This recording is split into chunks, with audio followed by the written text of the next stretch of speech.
Good morning everyone. நாம் இன்னைக்கு இந்த வீடியோவில் எலெக்ஷன் ரிலேட்டட் வெக்காபுலரி தான் பார்க்க போகிறோம். ஃபர்ஸ்ட் டேர்ம் கான்ஸ்டிடியூவன்சி, அதாவது தொகுதி, the specific area that a candidate represents. இன்னும் டீட்டெயிலாக சொல்லப்போனால் a specific geographically defined electoral district that elects its own representative to parliament. அதாவது தேர்தல் தொகுதின்னு நம்ம இதை தமிழில் சொல்லலாம். Next term candidate. கேண்டிடேட்னா தமிழில் வேட்பாளர்னு அர்த்தம். The person who is competing in the election. தேர்தலில் போட்டியிடக்கூடிய வேட்பாளரை தான் நம்ம கேண்டிடேட்னு ஆங்கிலத்தில் சொல்கிறோம். நெக்ஸ்ட் எலக்டரேட் அப்படின்னா வாக்காளர்கள்னு தமிழில் அர்த்தம். All the people who are eligible or allowed to vote in an election. தேர்தலில் வாக்களிக்க தகுதியான உரிமையுடைய அத்தனை பேரையுமே நம்ம எலக்ட்ரேட் அப்படின்னு நம்ம சொல்லலாம். Next term இன்கம்பென்ட். இன்கம்பென்ட் அப்படின்னா இப்போதைக்கு பதவியில் இருக்கிறவர்னு அர்த்தம். The incumbent leader is hoping to be re-elected. இப்போ பதவியில் இருக்கிறவர் அவரே மீண்டும் மக்களால் தேர்ந்தெடுக்கப்படுவார் அப்படின்னு நம்புகிறாரு. Next term stumping. ஸ்டம்பிங் அப்படின்னா பிரச்சாரம் செய்கிறதுன்னு அர்த்தம், மேடை பேச்சுன்னு அர்த்தம். This is public loud and energetic political speech. நல்ல வெட்ட வெளியில் சத்தமாக ரொம்ப எனர்ஜெட்டிக்காக ஒரு தேர்தல் உரையை நிகழ்த்துறதுன்னு இதுக்கு அர்த்தம். Standing on a stage or a van or a platform to address a large crowd. அதிக அளவு மக்களுக்கு மத்தியில் இருந்து தேர்தல் உரை நிகழ்த்துறதுக்கு பேர் தான் ஸ்டம்பிங், அதாவது தேர்தல் பிரச்சாரம்னு அர்த்தம். Next word canvassing.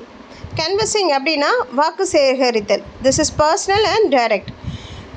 It is ground level work, walking door to door, talking to individual people or calling them on your phone. அதாவது டைரெக்டாகவே போய் வீதி வீதியாக சென்று ஒவ்வொரு வீடு வீடாக சென்று வாக்கு சேகரித்ததில் தான் நம்ம கேன்வசிங் அப்படின்னு நம்ம சொல்கிறோம்.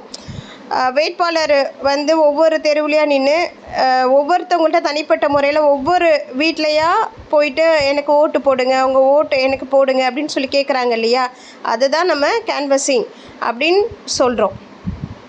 இப்போது உங்களுக்கு அந்த ஸ்டம்பிங்க்கும் கேன்வசிங்க்கும் ஒரு வித்தியாசம் தெரிஞ்சிருக்கும். Next term manifesto.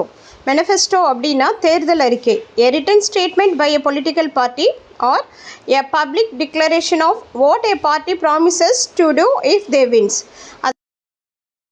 அதாவது தேர்தலில் வெற்றி பெற்றால் அவர்கள் பின்பு மக்களுக்கு என்னவெல்லாம் செய்வார்கள் என்பதை தேர்தலுக்கு முன்பே ஒரு அறிக்கையாக வெளியிடுவது தான் தேர்தல் அறிக்கை, manifesto. Next term rally. Rally அப்படின்னா பேரணி, பொதுக்கூட்டம். A large public meeting to support A political party.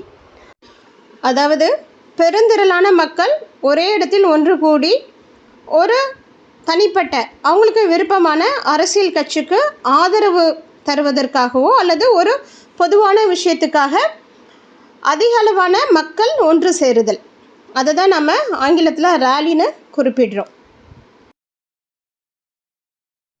Next chanting. Chanting அப்படின்னா கோஷமிடுதல். It is the rhythmic repeating of words or sounds. அதாவது ஒரு சின்ன வார்த்தையாக இருக்கும், அதையே திரும்ப திரும்ப சொல்கிறது. உதாரணத்துக்கு இப்போ ஐபிஎல் மேட்ச் நடக்கும் பொழுது ஆர்சிபின்னு கத்துறது, எல்லாம் சிஎஸ்கே அப்படின்னு ஒரு சின்ன வார்த்தையை மட்டும் ரிப்பீட்டடாக கத்துறது. Can be just a name or sound to create energy and focus.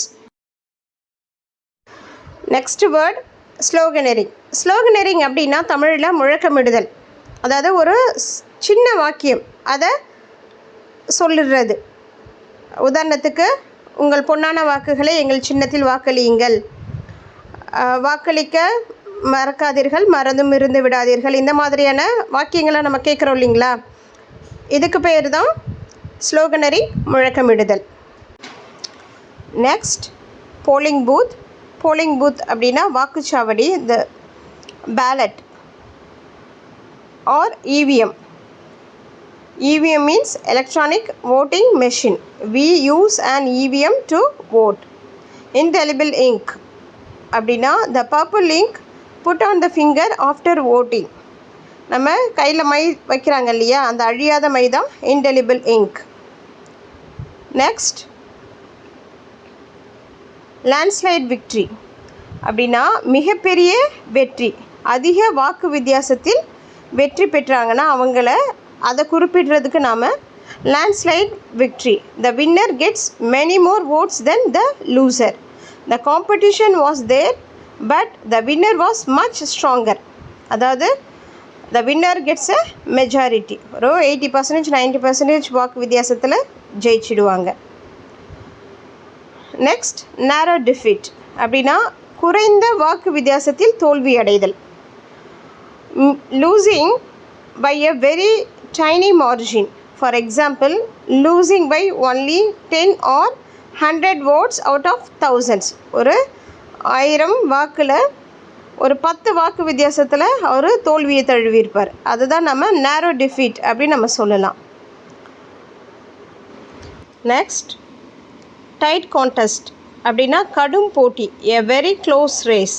அதாவது கடைசி நிமிஷம் வரைக்கும் தீர்மானிக்க முடியாது இவரா அவரா வெற்றி பெற்றவர்னு. அதை தான் நம்ம டைட் கான்டெஸ்ட் அப்படின்ற ஆங்கில வார்த்தையில் குறிப்பிடுறோம்.